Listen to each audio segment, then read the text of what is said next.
Alright, so today I'm going to show you a different way how to create halftone lines in Photoshop.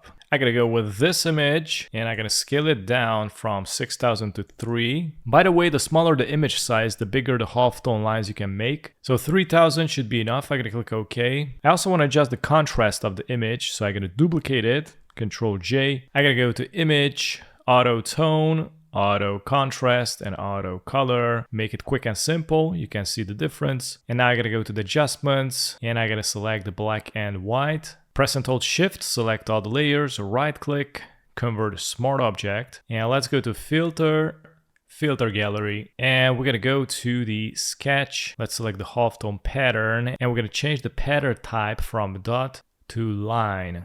And here you can increase the size. As you can see, you can make really nice big size or reduce it. I'm gonna go with 6 and increase the contrast. I'm gonna go with 45 in my case. Actually with 3, it looks even better. And if you go down to 2, you also can see some shading going on, which makes it even more realistic. I'm gonna go with this, click OK, and I'm gonna go to the adjustments. Because I have some shading, I think I can apply some gradient map. So I'm gonna click on it, add some color. I'm gonna go with a blue, purp, and maybe a yellow.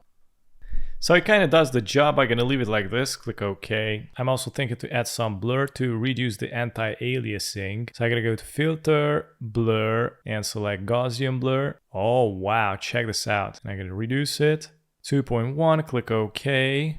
I'm gonna double click on the filter gallery here. And I want to increase the size a little bit more. Click OK. And this is how you got a different effect. So yeah, I'm going to leave it like this. You also can add contrast if you will, but I don't recommend. And this was it for today. Thanks for watching.